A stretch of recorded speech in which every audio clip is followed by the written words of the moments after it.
Thank you for listening to the BJJ Brick Podcast.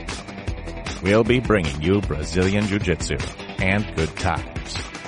We hope to flatten your Jiu-Jitsu learning curve, help you get the most out of your grappling ability, and meet your goals both on and off the mat. Welcome back, my friends, to episode 116 of the BJJ Brick Podcast. My name is Byron. I'm here with my buddy Gary.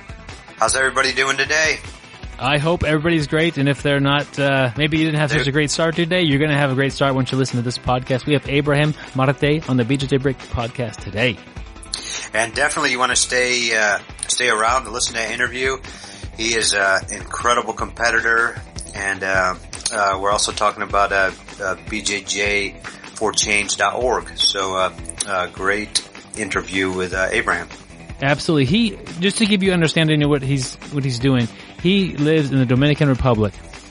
He doesn't have a whole lot of elite guys to train with over there. Pretty much his own students.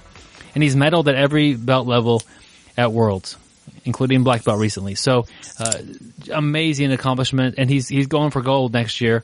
So, or I guess this year, now that we've crossed the border of 2016.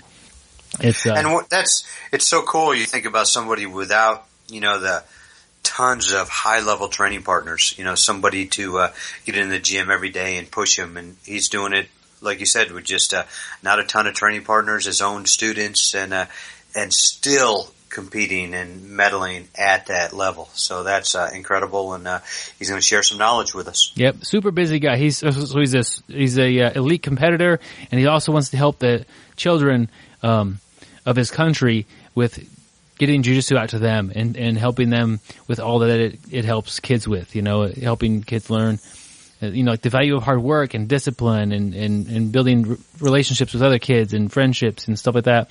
So his thing he started was Fighting for a Dream, and that they now have teamed up with BJJ for Change, kind of like now it's like a super thing, like it's really coming together well for everybody. So, both those we'll have links to those on the show notes, and definitely check those out. Listen to this interview.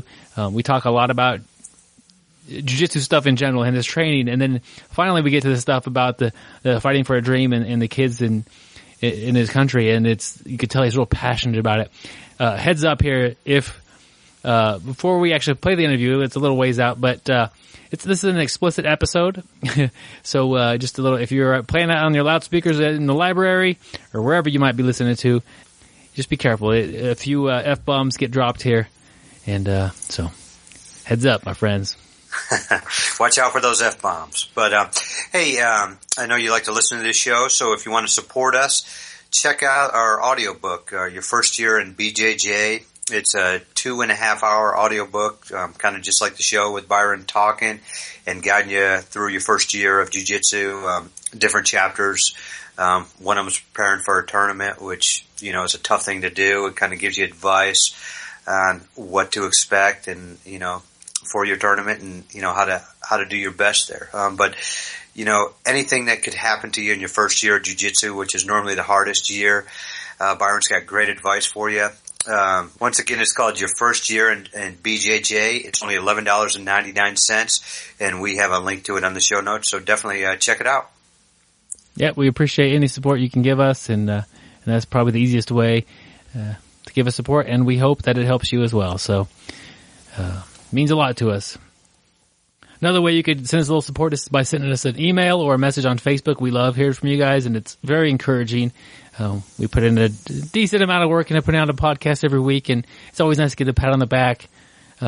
It's just a little encouragement. Hey, I enjoyed the show, and anything like that is another great way to support us and keep gas in the tank.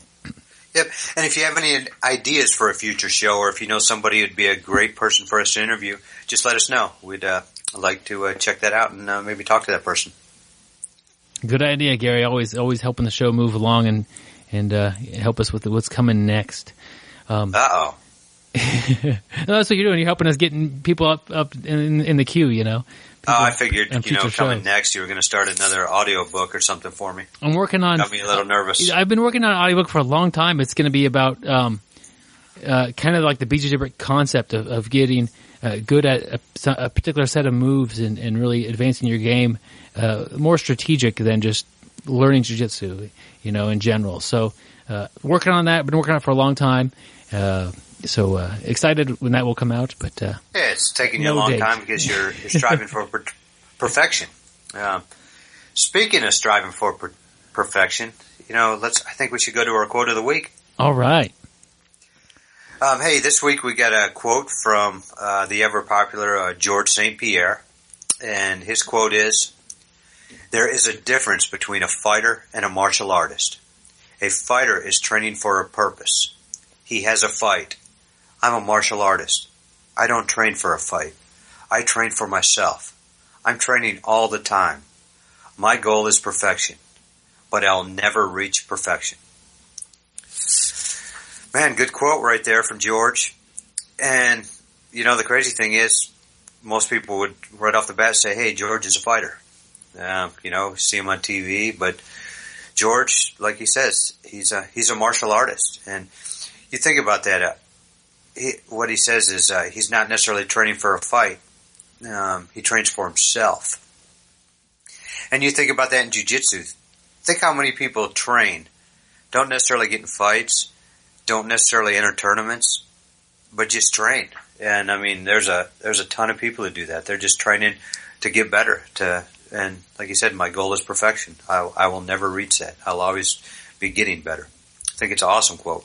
Yeah, I think I might be wrong about Gary, but I think I fall in this category. I don't have a tournament on my calendar. I don't have anything in particular. I don't have anybody who's made me unhappy who I want to go out and triangle choke real bad. I'm just training, enjoying it, enjoying the process of getting better. Part of this quote, I train for myself. I think you also train for other people too, like your teammates and your friends that you're there with. And it's kind of but I don't think he meant it like he's training just for like a selfish reason. I think what he means is I'm not. If let's say me and Gary are gonna have a super fight, I'm not gonna just train to defend Gary's Kimuras and try to counter Gary's game the whole time. I'm not going to do that. I'm going to figure out what I'm going to do and figure out what's best for me. And then that's how the style of training that he was doing when he was competing at such a elite level in mixed martial arts. And if you think about it, that's amazing that he was training with that in mind. Just get better, goal is perfection, and look at the results it got him. Hey, and Byron, you mentioned a super fight between me and you. Yeah. If it is a super fight, I want to have a match to the death because I don't know if you know, I'm 14, 13, and 2 in death matches, so I'm pretty good. So I don't know if you want to do a super fight to the death with me. In that situation, I already have a game plan, Gary, and I hope for immediate disqualification, which makes the fight invalid, and they break it apart. So then it'd be 14, 13, and 3. Yes. Those other two guys were also smart about their death matches with you. So, and I don't know how you got out of some of those with the loss. You're truly amazing. You have a great team of doctors. That's all I have to say, Gary. That is true. And modern medicine. Modern medicine can do anything. But a great quote by George St-Pierre. He's done a little bit of martial arts and a little bit of MMA, so very great and he's source. Accomplished. He's done a little bit of martial arts, a little bit of MMA, and he's accomplished a ton. Yeah. So, yeah. I always liked that he's one of the guys who would wear the gi into the octagon. He didn't. A lot of them train with a gi, but not. Most don't wear it into the octagon. He would. He'd wear it proudly, and I'm sure he's still rolling today. Yeah, and I remember before fights, he would always go to New York City and train with Henzo's Academy there. I always thought that was pretty neat. Yeah, that is cool. Well, Gary, the music is telling us to keep things moving right along, and we've got an article of the week. We have another great article this week, and I'll let you take the article this week. This is from startjujitsu.com, and the title of the article is simply Tips for Brazilian Jiu-Jitsu Beginners, which is great. Hey, which is perfect. Start Jiu-Jitsu. So they've got a few tips here. I'll take the first one. Relax. I grappled a new person this morning, and somebody brought the guy in, and he's an athlete, to say the least. I think an elite athlete in other sports would be a better way to say that, but didn't really have much grappling experience. And we start rolling, and there's no relax. And that's kind of what I expect. That's a lot of times why more experienced people will be teamed up with beginners, because why... You try to get the new people to relax and to go in a controlled manner, and then you pair them up with somebody like this, and they just get destroyed, and it's not fun. It's like, man, that didn't work at all. So get them with someone a little bit more experienced. And I experienced a bit of a throat grab at one point in time. A couple of fingers got pulled on, and so from that experience alone, he had a less pleasant. No, I didn't maul him to death, but because it wasn't that sort of a death match like Gary's in a lot of times. But I controlled him the whole time. And I didn't let him break a finger, and he only grabbed my throat once and tried to squeeze it. Like, he would have had a funner time if he relaxed and we showed him moves for 45 minutes before we actually rolled. And if he was trying to do a few of those moves, he would have had a better time. Just because he could have tried to work some stuff. And when you go crazy, you don't relax, you really put limits on your training partners. That somebody described it to me like this: if we're going to box, and I'm just going to swing as hard as I can every time, I've got no choice. If I'm the better boxer, to just knock you out, just to push you, because I can't. There's not a lot of growing and learning in that. Just gonna take care of the situation. And so it's like, light boxing is a good way to learn a little bit about boxing. Man, I like that analogy about boxing there, because I'm going to start using that when I roll with somebody new and kind of explain that. I think that goes good. I've always had trouble explaining, but I think that does make a good point there. Yeah, and you get a good boxer, and you want to go hard with them, you'll experience good boxing pretty quick. Yeah. If you go light and respectful and try to learn boxing, well, it's up to them, and hopefully they will show you, a little bit more of a finesse side of boxing. But yep. Hey, let's go on to point number 2. And it kind of goes back to point number 1, but number 2 is focus on learning, not winning. And that's the same thing about relaxing almost, or going, balls out on that one. But, like the author says, there are times to win a roll, but when you're just starting, that should be seldom. We're here to learn. Kind of like what you were saying about the guy you trained with this morning. You'd shown him moves for 45 minutes. And all those moves went out the window. And that's what Jiu-Jitsu is all about. I mean, even kind of goes back to George St-Pierre's quote we were just talking about. He says he's striving for perfection, but he'll never get there. So basically that tells me he's learning all the time. And here, we want to learn. When we're first starting, winning's not that important. And I know when I first started, I wish somebody would have probably people did tell me that. I was just too hard-headed. I was always trying to win. And it really did hold myself back. But the author gives a recommendation, says in free rolling, have 2 techniques in each position that you'd like to work on, and try to have those 2 techniques combined together. And he talks such as a scissor sweep and a triangle choke from a close guard. But this will give you some focus in your sparring. But remember, it's all about learning. The winning will come down the road. Yeah, I think a way to do this, the focus on learning and not winning, is the third point: survive. And then he's got a nice quote in here from Ryan Hall. There's a proper posture for every position, and you need to be aware of that, and you need to have a couple of things to do from those positions to help you survive. You're new at this, and the odds are the person that you're training with isn't as new, especially if you're within your first few months of training, and survival is part of it. You need to know your do's and don'ts from each position. And you could do the right thing and still get tapped out. But as long as you know them, for me, it feels like, well, I was trying to do the right thing.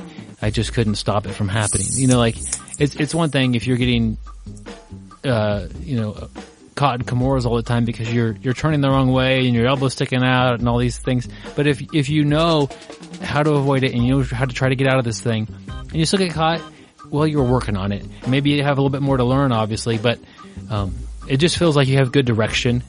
And as far as to me, it's less frustrating when I get caught with a sweep or submission, and I had an idea how to get out than when I'm just clueless. And it's like, okay, what happened there? What should I have done? Those are questions you should be asking after that sort of situation.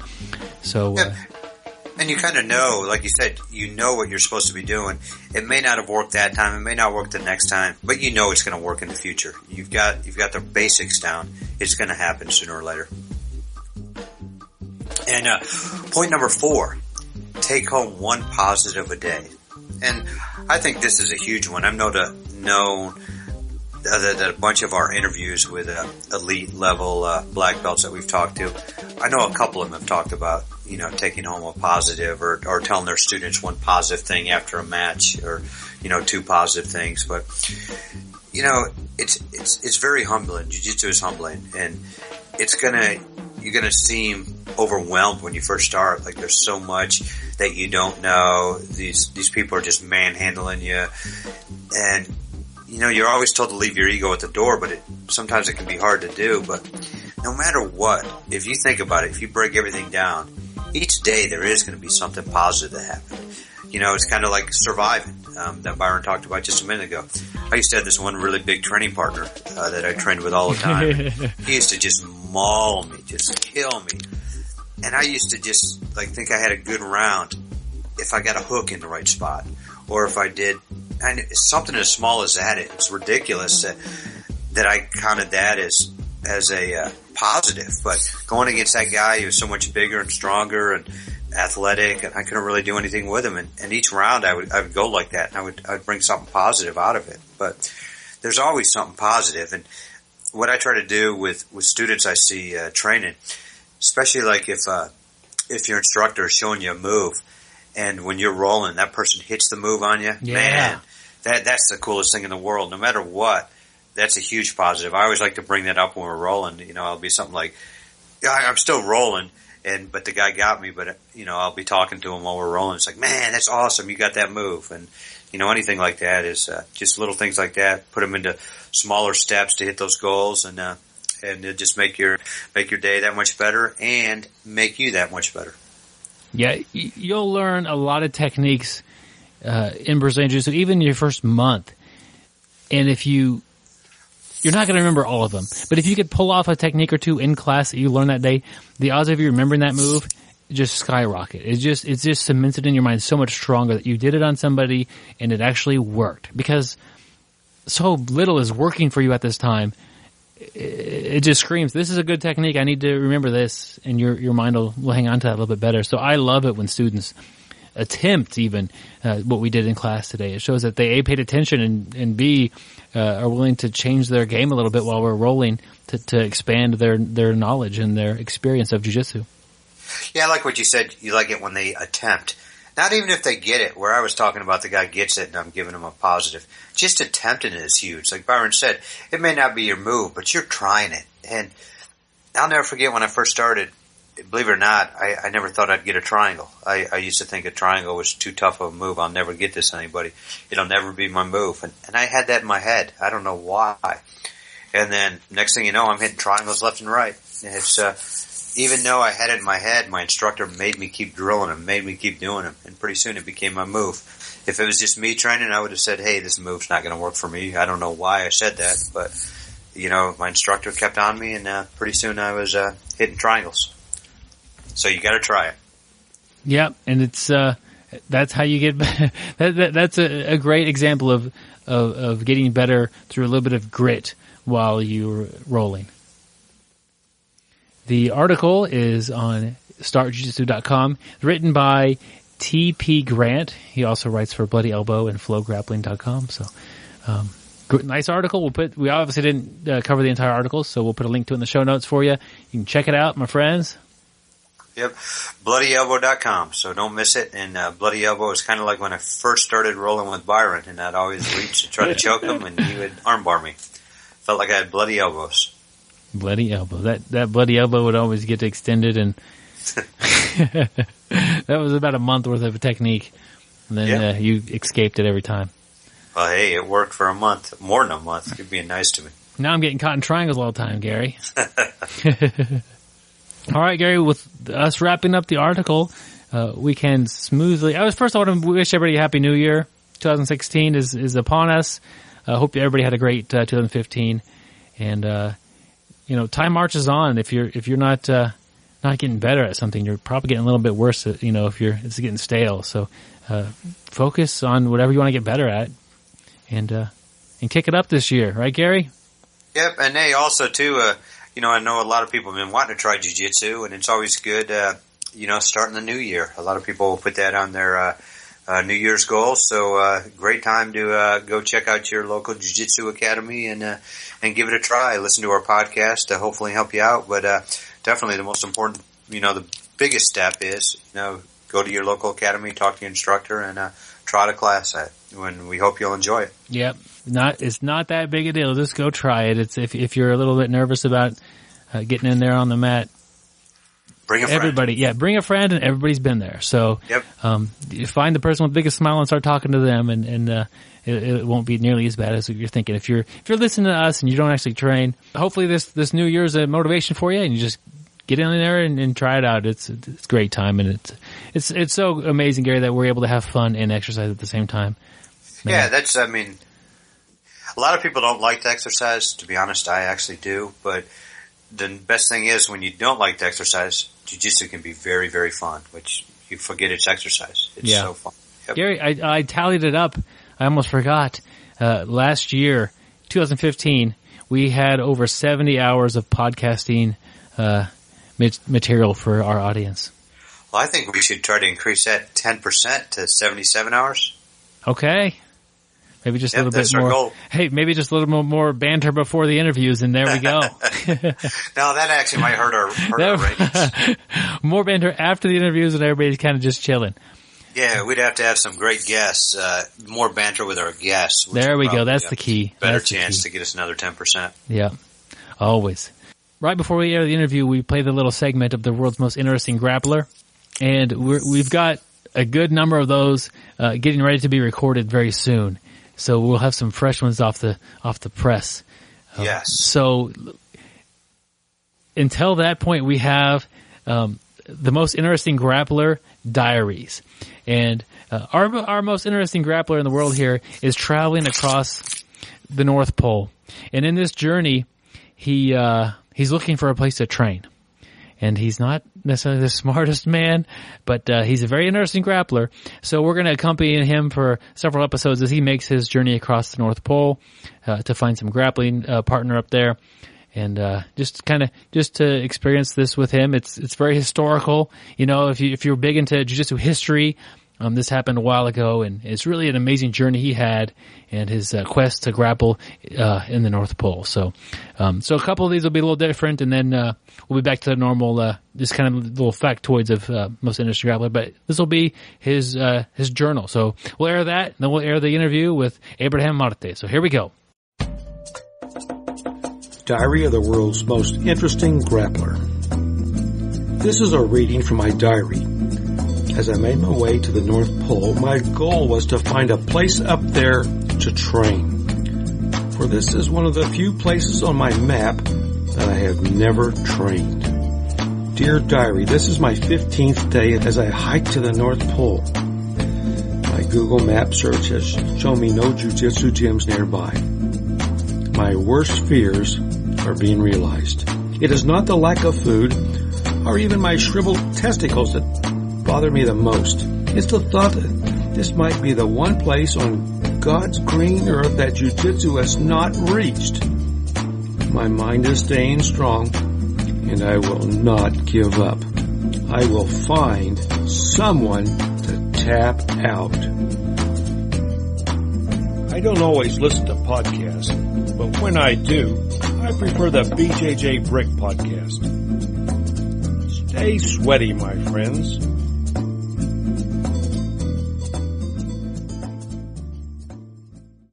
All right, my friends, I'm happy to bring Abraham Marte to the BJJ Break podcast. Abraham, welcome to the show. Hello, guys. Happy to have you on the show. We'll be talking about a few things today. We definitely want to get to know you a little bit better, and then we also have we're going to talk about BJJ for Change and Fight for a Dream, two things that are kind of coming together and helping out the people of. Couldn't be more stoked to be on the brick right now, man. Well, good, and we are also stoked to have you on the show, Abraham. You've got a lot of competition experience. You've got a lot of competition experience. Can you tell us a little bit about your competition history and where you were from?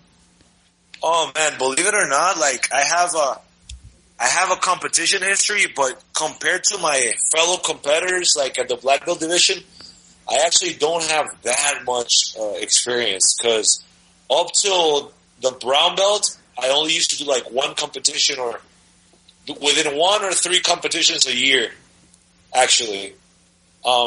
Which, if you add those up, now like most blue belts have more tournament experience than me, let's say.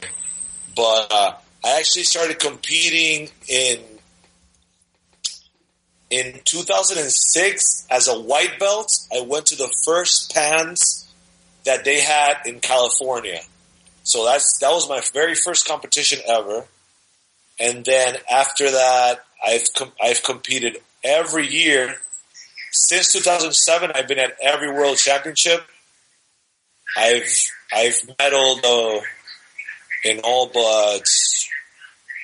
but 2 of those, and I won. I managed to win at every belt rank. At the black belt level, I finished 3rd in the adult division, like a couple of times, and basically it. I competed in Masters also. As a black belt, I did very well, and basically that's it. I didn't think I was going to be a high-level competitor ever, but I just used to travel to compete, for the challenge of it, and just to test my jiu-jitsu, see what I had to work on, come back home and work on it. And I've been, I live in the Dominican Republic, and I've trained here my whole life. So only at purple belt that I made my first trip down to Brazil to the same thing, just to test myself and spar and stuff.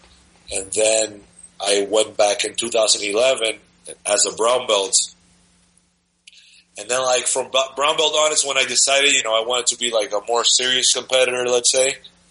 And when I got my black belt, I decided to do jiu-jitsu full time.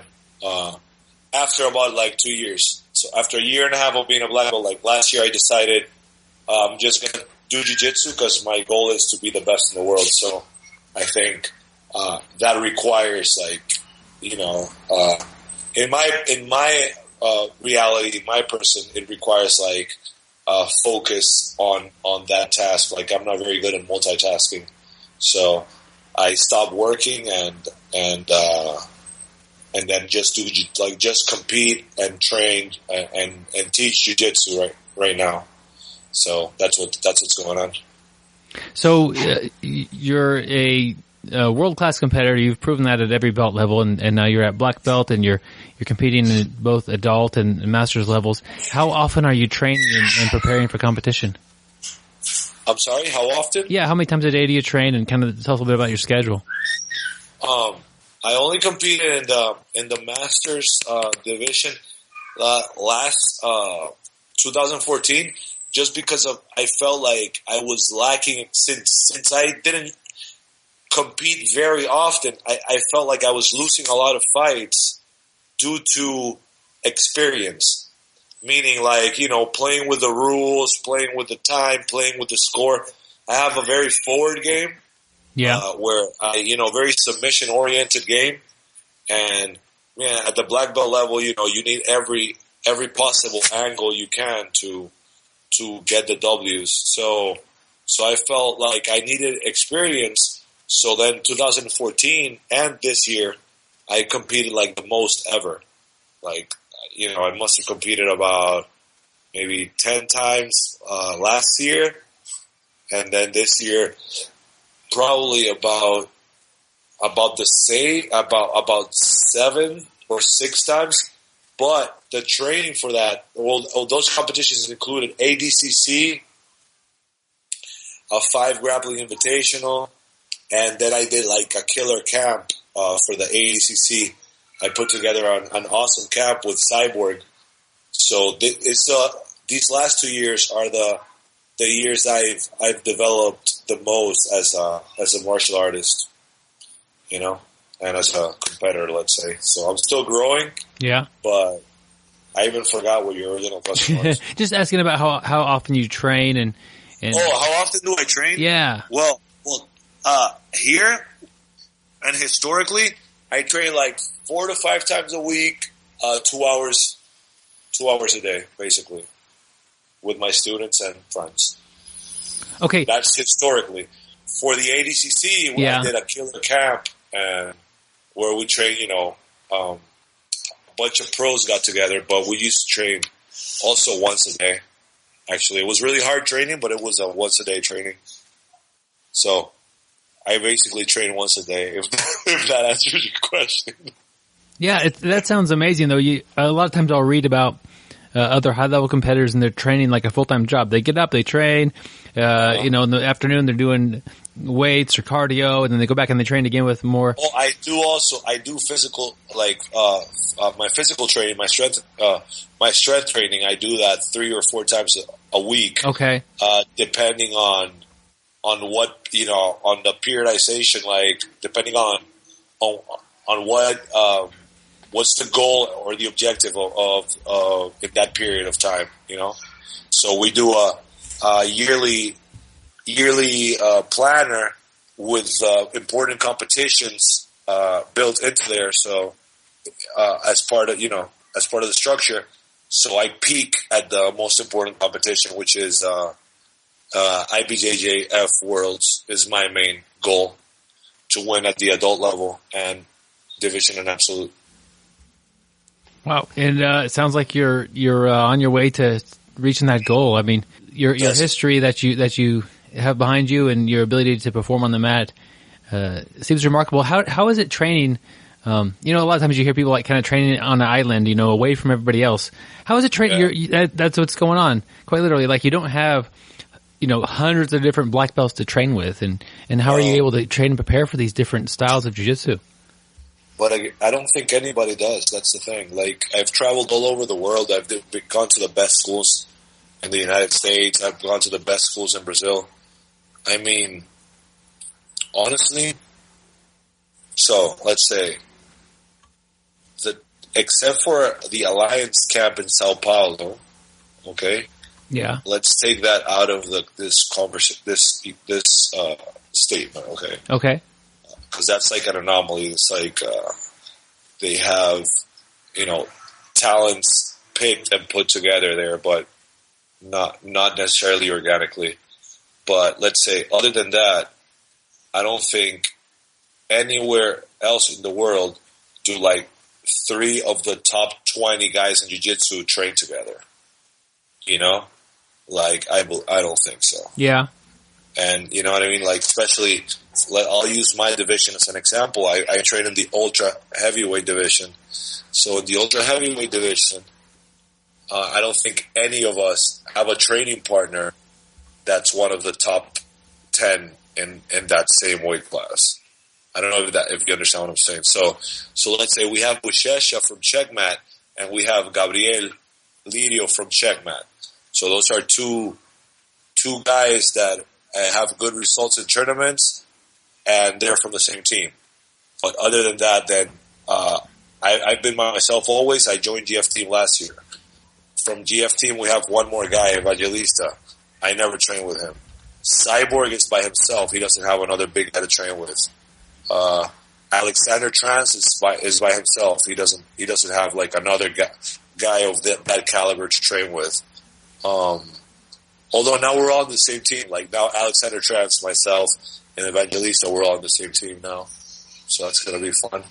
But, you know what I mean? Like people kind of make it, think in their head, that you have to have let's say, all-star camp. But I don't even know if that exists in the world. You know what I mean? Yeah. The Lloyd Irving people got a lot of hype a couple of years ago, but none of those guys were like top level black belts. They were like good colored belts. You know what I mean? If you look at it objectively, and the more you educate yourself, you'll understand this. Right now, in for example, Marcelo's school, they have like a bunch of of kids who just got their black belt and they're doing pretty well, but they're still not top of the food chain black belts training together. They were top of the food chain brown belts, and that's one of the only environments where you can get that. Other than that, you have like Atos, Atos in Andre Galvao's, but like I tell you, like nobody trains with many people from their own division. That's I don't think that's my assessment to that. So I'm 250, 260, I'm between 250 and 260 pounds. Pretty technical, pretty good level of jiu-jitsu. There's not that many guys my size that are elite black belts in the world. So, like, if I wait around for that to happen, like, I would already, would never train in my life. Yeah. So I'm about 175 pounds. Yeah. Black belt, but definitely not elite. I've just been training for 12 or 13 years. Could we train together and you get something out of it very much? I mean, of course, that's the only way. That's the thing. That's the number one thing I try to pass on to my students and peers is you have to learn how to learn, and you have to learn how to train, and you have to train. So, you have to take advantage of everything. So I don't know what your game is, but let's say you have a really good spider guard. Then of course I can take advantage of our training. So I go in, let you get me in spider guard and try to discover the position, try to discover the jiu-jitsu. You know what I mean? Yeah. It's just like dancing. So it's exactly like dancing, I believe. So it's just like you say, oh wait, like, you can only dance with people your own size. I don't think so. Or like sex. It would be another good, example to use than like, you can only have sex with people your own size, but no, you don't. And then you learn, if you have a small sparring partner, you learn how to spar with him. You have a medium sparring partner, you learn how to spar with him. You big ones learn how to spar with him, and it makes you more versatile. You know what I mean? Yeah. It sounds like that's part of your training is being able to train smartly and. That's the only way I can do it. Give me 1 second, Mike. Okay. So if you're 175 pounds and I'm training with you, man, definitely it makes me a better practitioner. It makes me a better competitor. It makes me a better martial artist. It's more of an intellectual exercise if I learn how to take advantage of that. You understand? Yeah. So instead of muscling you, I kind of try to discover what you're doing, like, let's say I'm a dancer and I'm all of a sudden exposed to a new type of dance. So I go to Spain and I'm exposed to like, flamenco dancing. And I try to discover that. You understand? And then we go to Africa and I'm in fucking Zimbabwe and they have some weird, some ancestral dance there, and I try to discover and understand that dance. Not just, I'm from Dominican Republic, fuck their dance, let me just merengue. You understand what I mean? Yeah, it sounds like you would, if my spider yard game is my best part of my game, you're going to allow me to work with that, and you're going to kind of discover what I'm doing, and not just like smash right through it every time. We're gonna see what's going on and learn. Try to discover it. Yeah. Even if it's not even a position, even if it's a way of moving that you do, like I have a friend who's like super good at escaping submissions. So he'll like almost have him and he'll explode out. So what does that make me? It makes me discover how to make the adjustments to avoid that from happening. So every submission became tighter. You know what I mean? Yeah. As opposed to, I think I saw something. Oh fuck, dude! I don't remember. I think it was the Northcutt from the UFC. Like that blonde kid, you know what I'm talking about? No, I'm not familiar. Well, there's this guy, he's like a little up-and-comer guy, right? Okay. So he was there, man, and he had a position, like, to finish the fight, and they ended up scrambling, and he didn't finish the fight. So, for example, like Damian Maia would be a case study for that in Jiu-Jitsu. Like, you see how he imposes positions, you know? Yeah. And that's because he's already been able to adapt to many different types of people's games by becoming familiar with them. Does that make sense? Yeah. So yeah, man, that's I think that would be something amazing to accomplish, you know. So and all my life I've had to be able to learn like that because I've never had a flux of high level people to train with. I live in the Dominican Republic and I train with like white and blue belts, and who some have reached now the brown belt and purple, basically. Yeah. Up till brown belt, my best sparring partner was like a guy about your size, and like he was a blue belt. That was my best sparring partner here back home. Wow. That really makes me think I need to train a little smarter and get the most out of each of my teammates that I have, and I could always be getting better, and so can they. More than even just focusing on training smarter is like two things. Like, number one, don't bitch about your situation to yourself. Yeah. Thinking, oh man, these guys train with Mendes. No way I can beat them. Don't do that, number one. And number two, I had something epic, but I lost the stream. I focused on Mendes and I lost the stream. But it's alright. But yeah, man, just make the most of it and, you know, and develop yourself, expose yourself in training, you know? Oh, I get it. So instead of depending on your environment to improve your training to improve the environment. Does that make sense?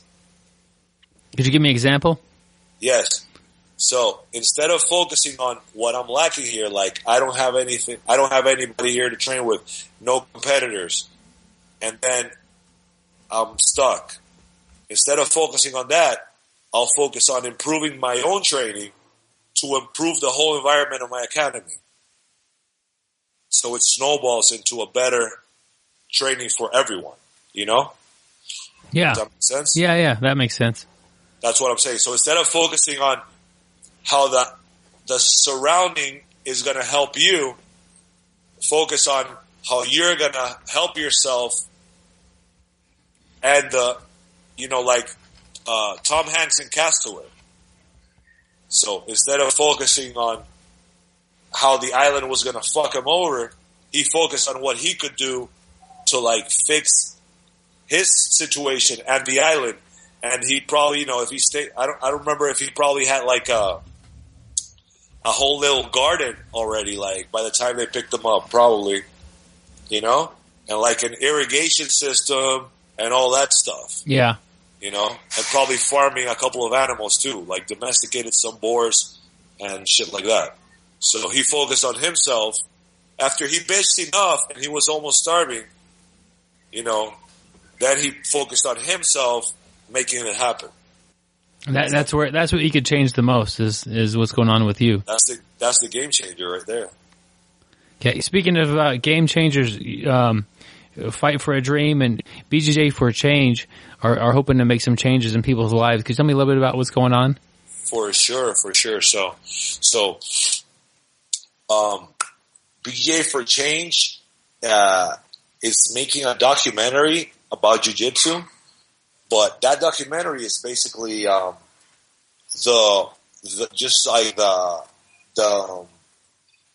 backbone of a big project to help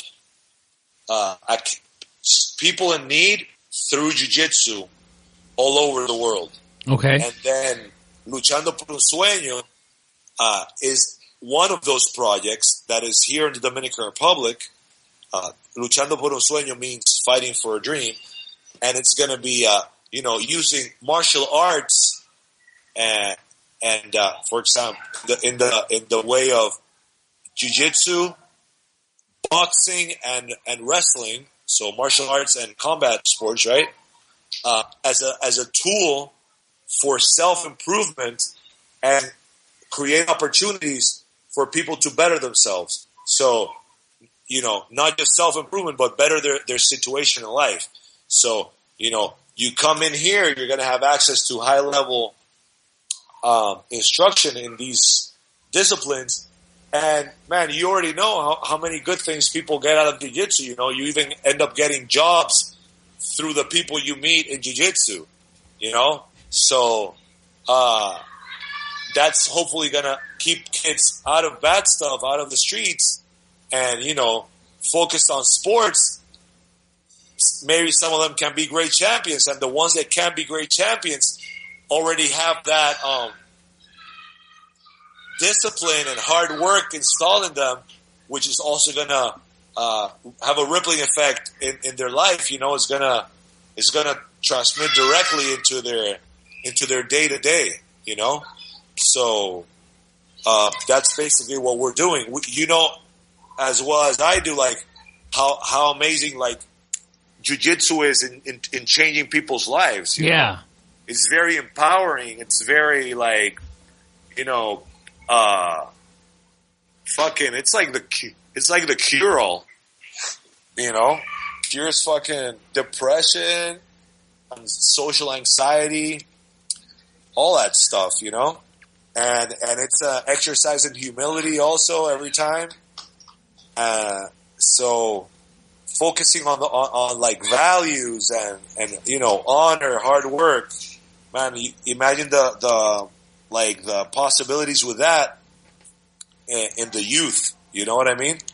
So it's a cool moment because the sport is developing right now. Jiu-Jitsu is, and also mixed martial arts is developing. So, man, fuck, the sky's the limit, and I'm just stoked for all this to happen.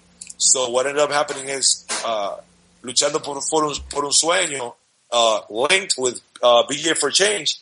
And the first stop for the filming of the documentary is going to be here in a camp we're putting together in February where Cyborg, Leandro Lo, and myself are going to be teaching like a 4-day camp. Wow. In the middle of winter for you guys. It's February 18th through 21st. And it's going to be like at a paradise resort here in Dominican Republic, which for people who don't know, this is like paradise here, man. Yeah. Or it's not like it's paradise here. Like beautiful, the most beautiful beaches you can think of. The weather is perfect. The people are super, super friendly. The food is good. The vibes are good. So now we're also going to have some world-class jiu-jitsu happening, and hopefully we can all, connect and bond, which is another great aspect of jiu-jitsu is like the connections we make with one another, It's amazing, man. It's an amazing time, and I'm looking forward to this year. Is going to be great. So this is going to raise money to help promote jiu-jitsu and boxing and wrestling with kids? Yeah, well, Fighting for a Dream is a project that's going to be like a school, Imagine like a big school where kids have access to these. Like they come in for free and learn, for learn martial arts. They can choose one discipline or they can do all of them, And the camp is going to be the economical kickoff, like the Kickstarter for it is going to be this camp, Up till now, my partner Caleb and I have been kind of doing this out of pocket, like bankrolling this ourselves, but in a smaller scale. Now it's going to be something bigger, and really like reaching to the least fortunate, like to the kids in like the slums, you know what I mean? Yeah. And really, like, give them an option. Because you know the story, man. Like, a lot of these kids end up doing, like, bad stuff, but they don't start out that way. It's just after, like, frustrations and after life doesn't really give them many chances, they end up, you know, falling into the vicious cycle of how, you know, poverty works, no? So hopefully we can give them another way out through sports. You know what I mean? Yeah, it's the sports, but jiu-jitsu specifically that I've seen would help kids in a lot of ways. You know, like they learn the value of hard work, and I think especially with some people that if that's not put into their heads, you know how important it is to work hard. That's something that's going to hold them down for the rest of their life, and they don't value the hard work. I couldn't agree with you more. Like I think every time I do some like, you know, existential analysis to life, you know, and I think entitlement is like one of the big, you know, poisons that we have in the world right now. Like, people think they deserve stuff without working for it, you know, and honestly, like, nothing in life happens like that, man. Like, you have to work for stuff, you know, and understand the value of that, you know, and cherish it. And that's what in the end makes you successful, I think. Yeah. And for kids, there's only one person that can make your jiu-jitsu better, and that's you yourself. You know, that's the kid. Yes. And putting in that hard work. Another thing I think jiu-jitsu would help with kids is to see the value in friendship and the value in their team, and develop these great relationships with their teammates and make friends and see that they're learning from them. And I think a lot of times that goes under notice outside of sports. I'm nodding my head as you speak. But a big thing in my school and something I believe strongly is in a lot of values that unfortunately I see are being taken for granted or misused in our jiu-jitsu world. But like things like loyalty, honor, and respect. It's not just words. You know what I mean? Yeah.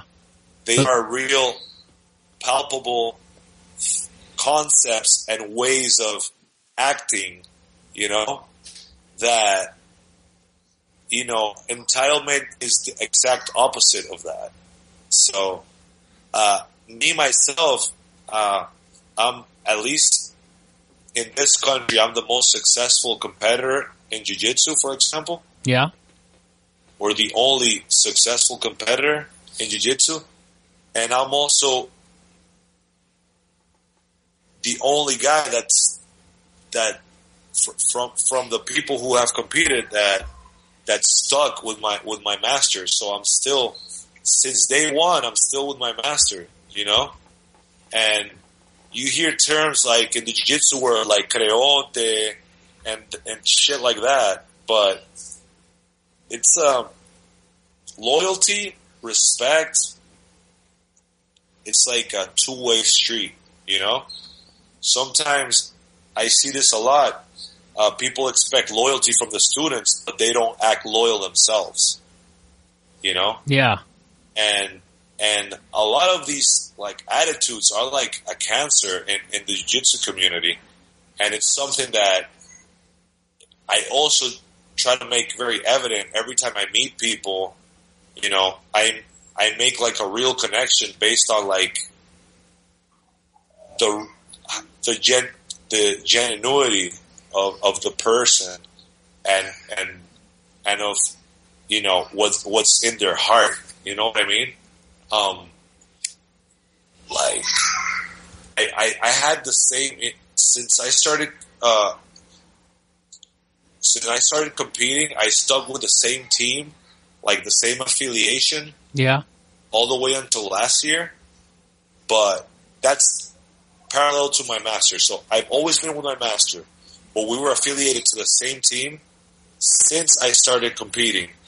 Even when like it was just like an affiliation on paper, like nothing was no interaction was happening, you know?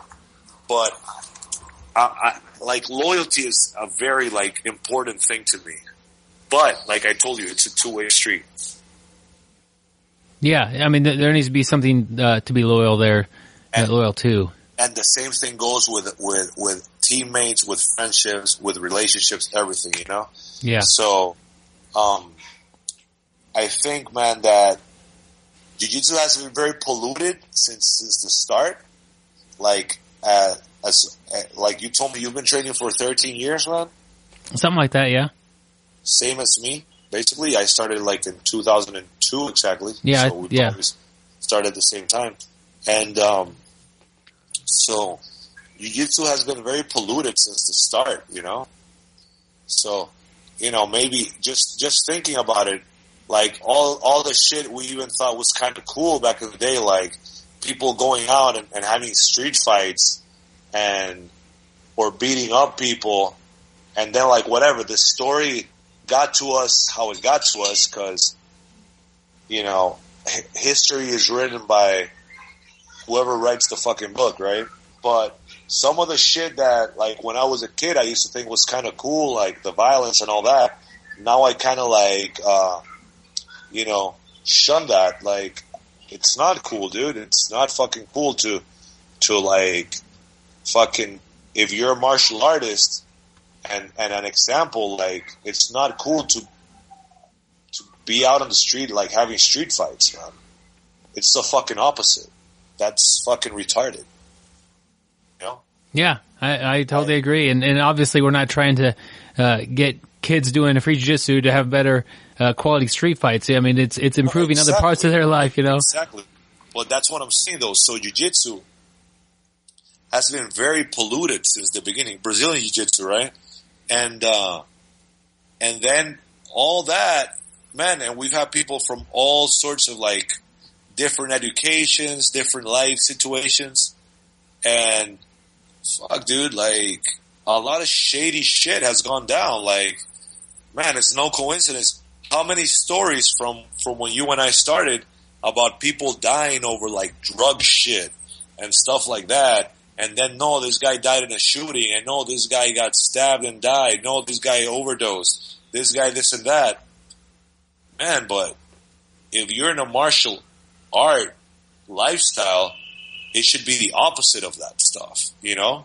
Yeah. So, since we're like thinking entities, we can now, you know, have the capability of fucking looking at all this and understanding what's good and what's not, you know? Yeah. And I think that's how we can make a change. You know what I mean? I talked about this on the last podcast. It shouldn't be like a normal conversation nowadays that so many people are like a douchebag in the gym, at the academy, you know, or that type of ego, you know, like we should be steering away from that. I think we are doing it slowly because people are getting tired of crap like that, but it's just like you. Like, I don't know who you train under. I don't know who you started under. I don't know anything about your story because we've never talked about it before. But I can tell you this. When you started, you had a bunch of people up in a pedestal, and a bunch of those people aren't in a pedestal anymore. And it's because of their way of acting. Yeah. You know? Yeah, and you could, it's like, it's in a lot of sports. You know, you look at super athletes or somebody who's got a lot of ability and they mess up their personal life so bad. It's like, it's hard to look at them and say, I respect this person. This person is still a hero to me. I was talking about that yesterday with my strength coach. He's like, my strength coach is a judo, a 4th degree black belt in judo, man. He's, did judo since he was 3 years old. He's one of my really best friends in the world, and we're talking about it, and it's like, man, it's retarded what they did with John Jones, like, just a slap on the wrist versus, like, crucifying Nick Diaz for smoking pot. The fuck? Like, that double standard? Yeah. Like, I wrote yesterday, the UFC is disgusting with the way, like, for example, that Conor McGregor and Aldo shit, man, the way they were treating Aldo, dude, I think is fucking despicable, dude. Like, there is no respect. And I'm not talking about Conor McGregor. Conor McGregor was just pulling a fucking Muhammad Ali. But, man, the way the company handled shit, it was, like, very fucking disrespectful. Like, the athletes are very expendable, you know? And it kind of sucks to me, basically. You know, I think we have to change from the inside out, you know? There's a lot of shit in jiu-jitsu also, like, related to, not harassment, but like, I've gotten the conversation where girls feel, like, disrespected at the academies, or even worse, dude, like, the classic, unless you're, like, a badass, you're treated like you're a piece of shit. And guess what, buddy? Like, when you reach your supposed goal of being the greatest, you know, the world champion at whatever fucking division at black belt, guess who's gonna buy your DVD, bro? Not the other badasses, man. You know? and people like you and I are older, and we understand this, but since most of the practitioners are kids, they're very short-sighted. Like, they don't look that far, I don't think. You know what I mean? Yeah. It's very important, and I think that that's another thing that kids will learn in jiu-jitsu is it's the value of how you treat people. That's what I'm saying. So these values and honor and respect and loyalty and love is the backbone of all of that shit, you know? Yeah. Like, all of it. And I think it's gonna be, right now, I think we're at a crucial point, man, where things have to change things can go on being rotten. So I think it's just brewing, and it's gonna happen. Like, a good positive change is going to happen in the jiu-jitsu world, you know? And it goes away from entitlement, away from shadiness, you know? Away from money hungry to more towards love, more towards respect, more towards real humility. Not fake humility, real humility. And it's just going to be awesome, because if you think about it, you and I have been doing this for 13 years because of the good stuff, not because of the bad shit. Yeah. You know? So, jiu-jitsu, like, it's very easy to fall in love with jiu-jitsu. So we have to, like, really cherish it, man, and treat it as such, you know? Yeah, absolutely. Yeah, man. I'm just how many benefits that it's going to be able to provide to children who are, having tough times and help them off of the mat. You know, like you said, some of them may become champions, but the ones who don't will still benefit off of the mat, and it'll help them with the rest of their lives. But at the end of the day, that's all that matters, that how we improve as human beings. Like, man, there's no celebrities in jiu-jitsu, man. Like, the best guy in jiu-jitsu, bro, you can ask your neighbor if he knows who Buchecha is, and they do not. You know? Yeah. They're not celebrities, man. You know? I have asked my neighbors, and they don't know. So there you go. So you know? That's what's up. So as long as you keep that in mind, you know, all we got to do is make the thing great for ourselves. Like, you know, I'm a fan of Buchecha. I'm a fan of jiu-jitsu still. Fuck, dude, I love what's going on, man. So, I think I don't love that my French bulldog just farted next to me. That for a fact I don't love. But it's a changing point right now, man. It's I know you must feel this, because if you have this podcast, man, you feel like a lot of something is happening, man, and it's for the better. Yeah. You know? Yeah. So man, I'm really excited about the future. I'm really excited about this whole thing with BJJ for a change. And as far as fighting for a dream, our goal is to create the blueprint for the same project to be able to be installed here in Brazil, in the United States of America, anywhere, dude. You know? Yeah. And it's going to be great because when we realize we can all support each other and help each other and love that, man, the possibilities are endless. Like the sky's the limit. You understand? Yeah. So that's what's up, dude. In what other context of sport can you, man, have a personal friendship with the top guy in the sport? You know? And right now you could write to Buchecha, man, and he's within your reach. You know what I mean? Yeah. Yeah. And that's amazing. It's just, Rodolfo came to visit me last year, man. He spent like 3 weeks here in my house, dude. What other sport that happens? Doesn't exist. You know? Yeah. So yeah, that's what's up, man. So you said it was a 4-day camp, or is it?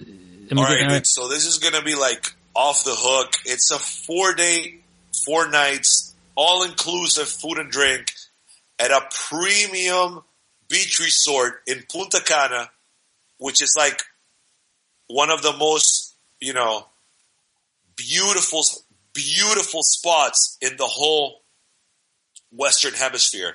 If you don't know where Punta Cana is, just put it on Google. Punta Cana, that's Puntacana, and just like click on images and just you'll see what I'm talking about, man. So that's going to be February 18th through 21st, and it's going to be Cyborg, Leandro Lo, and myself. We're going to be teaching, you know, private classes are going to be available for people who want private classes.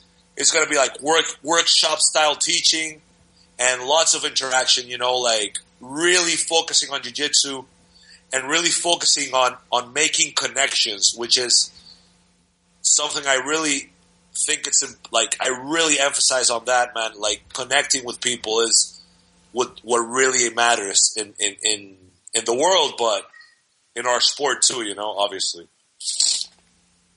Yeah. And so the money from this will go to, buying mats, finding a place to put this gym, or how's that work? Of course.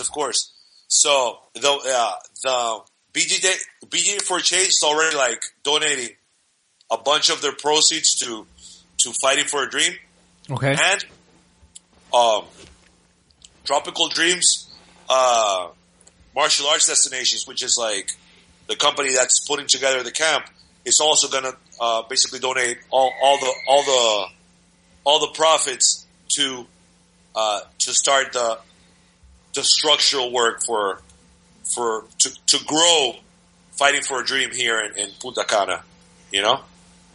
And will this be filmed, or how's that working out with the? BJ for Change is doing a documentary for Netflix, and the most awesome part of it is like you can pay them, I think, $100, and you get your own version of the documentary with an edit in which you're a part of.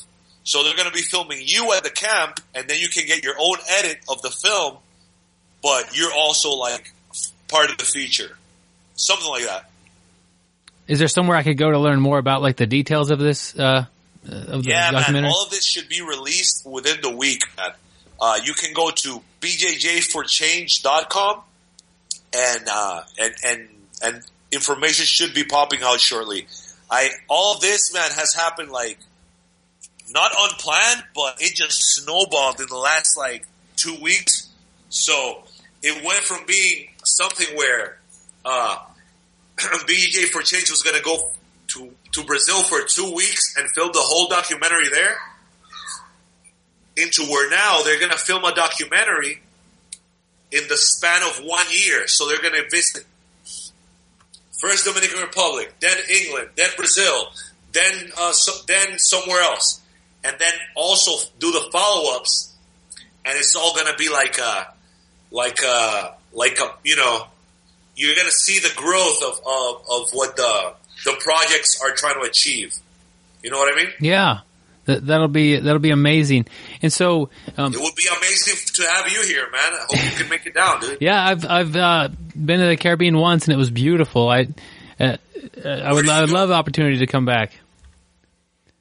I'm sorry? Where do you go in the Caribbean? I was in Puerto Rico. Okay, Puerto Rico's right next to the Dominican Republic. Yeah.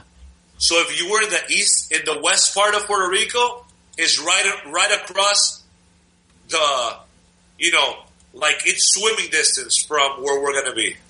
Wow. I mean, if you're a really good swimmer. Yeah, not me. Yeah, it's beautiful, and I'll put links to everything on the website there for people to go to. You could also be eaten by sharks on the way there, but I'm saying it's pretty close. You can see the lights across the sea. Wow, that's amazing. Uh-huh. If I do swim, I'll wear an unwashed gi, and maybe the sharks will stay away from me a little bit. Yeah, dude. That's my plan. Man, hopefully we could have you here, man. It would be great, dude. And start spreading the word, man. I think stuff should be up within the week. You should be able to see the flyer and for the camp, and then all the stuff for BJJ for Change should be popping up shortly.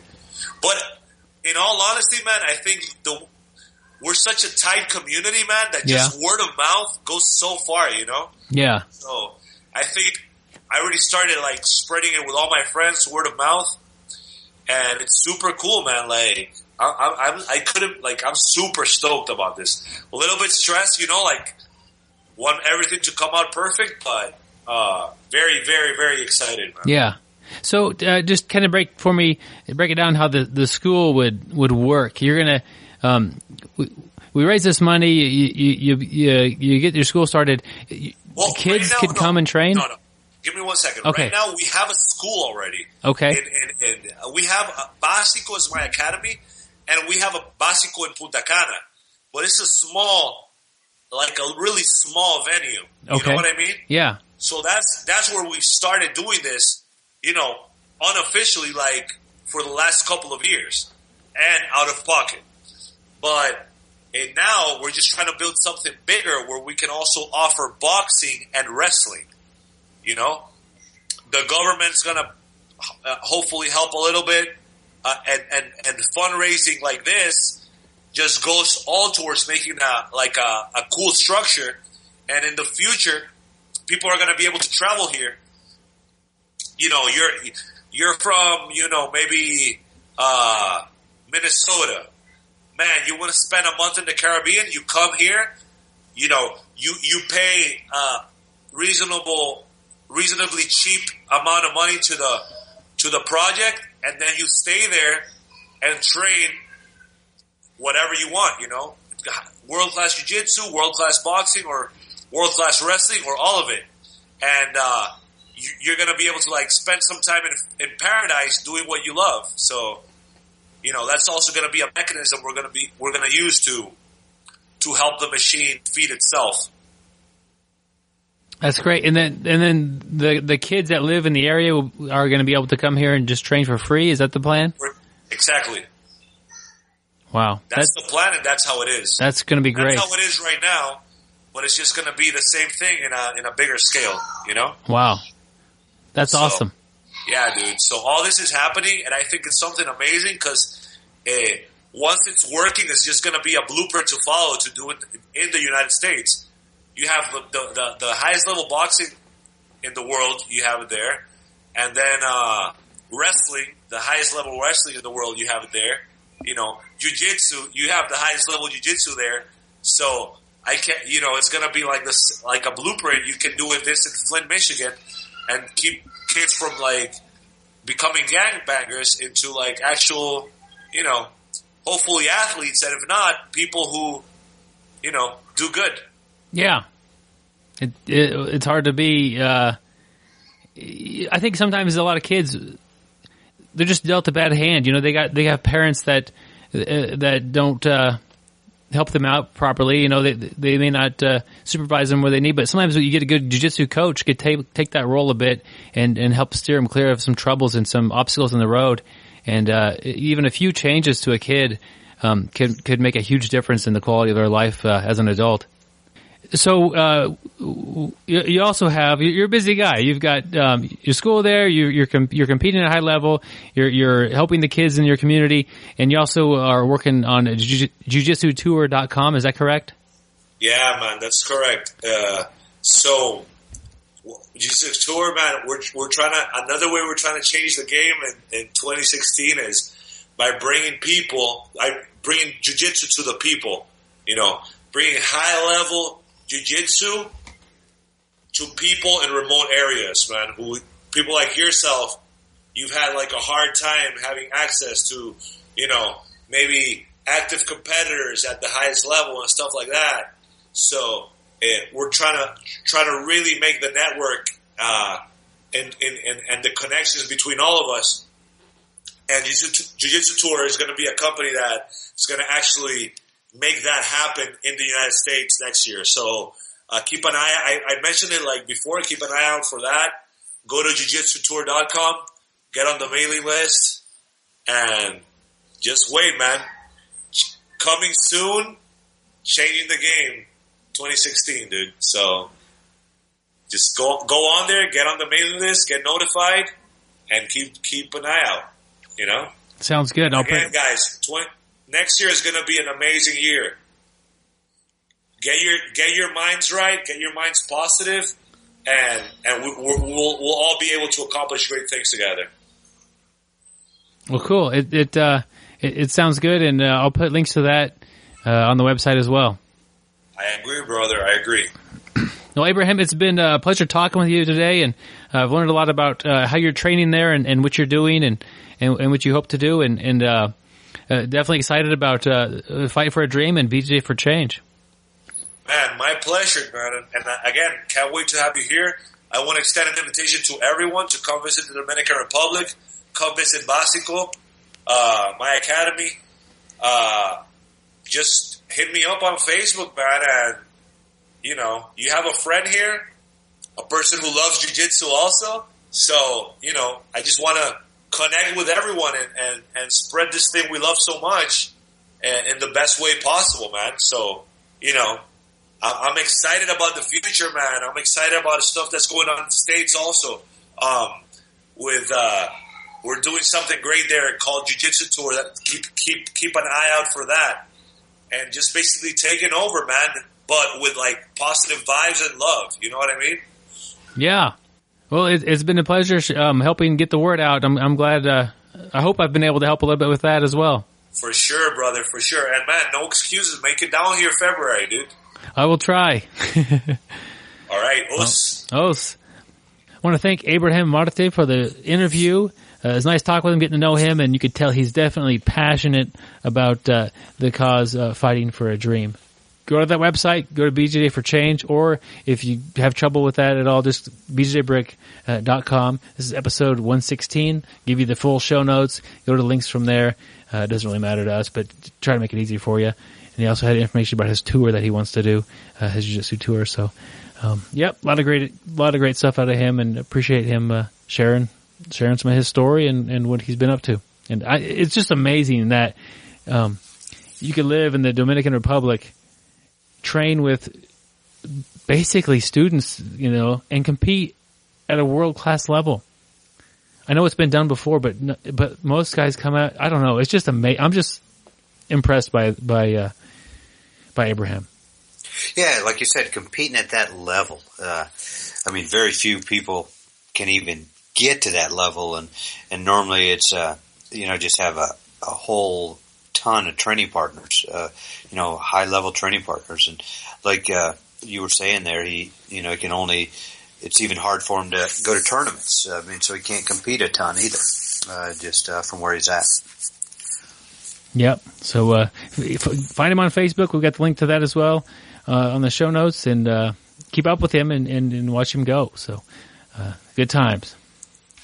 Speaking of good times, if you want to have even better times, you're always going to have a good time if you have a BJJ Brick gi patch. We did studies, and we found out that 75% of the people who had gi patches had better times than people who did not have gi patches. So to get a Gi patch. All you need to do is go on to iTunes and write us a review. The funnier review, the better. Send us an email. Let us know that it was you, because otherwise we won't know to get you a free gi patch. And that's for the United States only, because we're kind of cheap and we don't have a lot of money. But anybody in the United States will get you a gi patch. So send us an email at bjjbrick@gmail.com, or go to our Facebook page. Let us know that it was you, and we'll get you out a gi patch. And you'll have good times with that gi patch. It's 70% guaranteed, right, Gary? 75. 75. Yeah, I forgot those other guys that we those are just the studies we did. Yeah. Blind studies. Blind, we were blinded as we did the studies. Yeah, yep. So, we can't guarantee it. If you'd like to connect with us, we'd love to hear from you.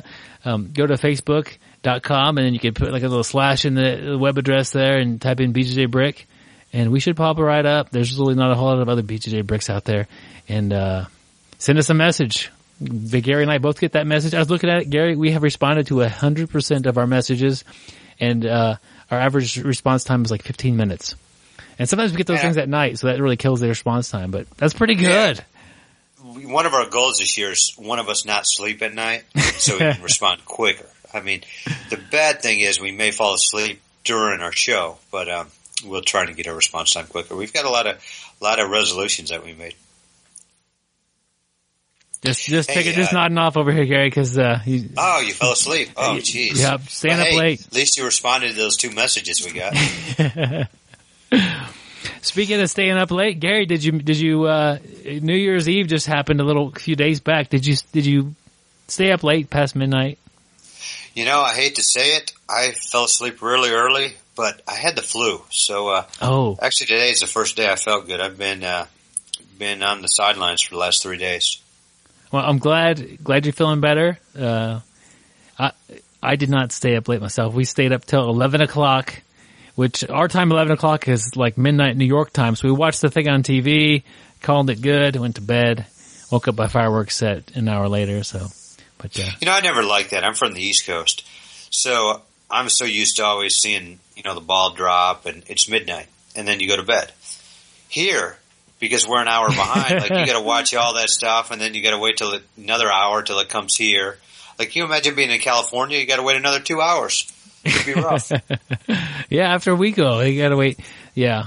Yeah. But I had to work. I had to get up at 5 o'clock in the morning the next day, so I wasn't real eager to stay up super late and have too great of a time. Although we had a nice evening here at the house. But hey, talk about a New Year's Eve party. I got a tip for you, my friends. Let's hear this. One year, my brother and his good buddy Oscar threw a party which had like 100 people, and they didn't have a clock. They didn't have any sort of a countdown going on, and they looked at their phones, and it was like 12:05. So nobody even bothered to look for it. I don't know. So one of them, I don't remember, I think my brother just started counting down from 5. Immediately when they saw that they had messed the time up. So if you don't have anything to watch the time with or whatever, and your party, you get together, and you're past the time, start counting down immediately and just get that ball to drop is what I guess they do in New York. You know what I would have done? I would have found the clock, turned it back to like 11:59, and just basically told everybody else their clocks are wrong. There you go. And just stand by that. You know what I would have done is get a flux capacitor, put it in my car, 88 miles per hour, bam, save the day. Good idea. Yep. Man, you got some great ideas, Byron. Yep. Yep, those flux capacitors. Yeah, I appreciate the encouragement there. So like we said, we're on Facebook. We have a YouTube channel. I'm trying to put up all our episodes on YouTube just to kind of get them out there in case just to have them as a backup site, I guess. But we're putting our interviews on YouTube, and we also have we're hoping to show some techniques on YouTube eventually, and whatever, any other basic social media, Twitter, whatever. We're up there as well. But the best one is probably Facebook. Send us a message, easy. We're like at 100% Byron says, response you send rate. us a message, less than 15 minutes, you'll get a response. Usually. That's the average, I think. Depending if we're asleep or not. Yeah. But hey, don't miss next week. We got a great show as usual. We have the the quote of the week, the article of the week, me and Byron with our terrible banter. But we have an awesome interview next week, so don't miss it. We have Gibson Sai. He's going to be on next week, and he's just an incredible competitor, and basically has his own academy, Spartan Academy, mixed martial arts. So stay tuned next week. Yep, get to know Gibson a little bit better, and he'll be another fun one to watch throughout the year, and he's got big plans. So we're happy to bring him to you early on in the year. All right, Gary. Well, we're coming to a close on this episode, and last episode you threw a surprise at me, and you had an audiobook that I was working on, and you wanted to talk about that. Back to the normal paces here, and I want to talk about your audiobook that you're working on for everybody. It's called Can You Hear Me Now? What? Yep, Can You Hear Me Now? The Chronicles of Cauliflower Ear. Yeah, I mean, it's a audiobook that has to get out there for our jiu-jitsu guys. Yeah. You think about how many people have had cauliflower ear or have it, and the problem is, as what you saw when you were just talking to me, sometimes I have trouble hearing you. If you don't get proper treatment, know what to do, I mean, your hearing can definitely go down. I mean, it's like having your ear filled with wax, especially if you've got really bad cauliflower by your ear canal, and if your ear canal basically gets swollen over with cartilage, you're not going to be able to hear well. So that's what this book. I mean, this is a very good book that's going to help you out. So teach you how to drain it and teach you how to compress it and keep it healed. This is kind of like a how-to book? A how-to book, yeah. This one's actually a real book. Wow. Yeah. And, of course, you've got all the medical licenses and stuff to back this up, I assume, right, Gary? Yeah, I got it from YouTube. From YouTube, nice. Yeah, I mean, isn't everything you see on the Internet true? I hope so, because we are on the Internet, Gary. Yeah. That's exciting. We're true. I'm a real person. There you go. And you really watched the YouTube video about how to drain someone's ear. So what? That's you say something? Hello? I can't hear you. The other ear, Gary, the other one's got a little bit more space. Oh, okay. Yeah, I hear you now. Yep. Yeah. Yeah, see, if I would have read that book before my left ear got bad, I'd be okay. Yeah. Yep. Gary's ears got so bad, his ears got so bad we lost our sponsorship with Beats because it wouldn't cover his ear anymore. Yeah, yep, it was terrible. Yeah. Yep. Dre doesn't like us. Oh, man. Well, that's all right, I suppose. Yeah, yep. We gotta do our thing over here, I guess, and we'll let him do his thing. So, anyway, Gary, we're excited to hear about this, hear about this audiobook once I get my ears cleaned out. Although I've never really been susceptible to cauliflower ears, so I'm pretty fortunate myself. But I know that people are gonna like. We'll work on that. Yeah, my double legs were the best work I've done on my ears, and I kind of backed off a little bit when my ears started to get a little bit more swollen. So. Well, don't worry. Every time we get you down, it's just a crossface of the ears. We'll get it just so we can test it out. Man, all right. I'll be playing this top game as much as I can. What? All right. Well, this audiobook will be out shortly. Any idea on the price on this thing, Gary? Since it's kind of highly skilled in medical, I imagine you could charge a premium for a medical book. Yeah, you could probably charge premium, but we want to do that. I mean, we're good guys. I mean, it's going to be nothing more than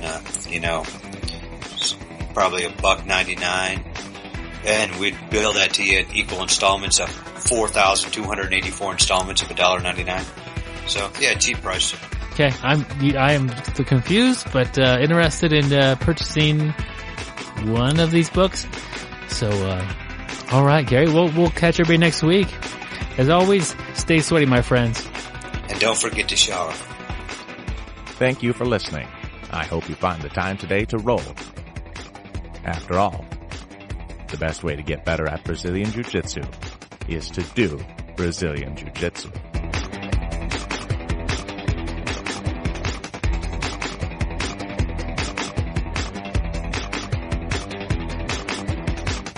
If you're listening to us and you don't actually train, there's a little bit of a nervousness before you're going.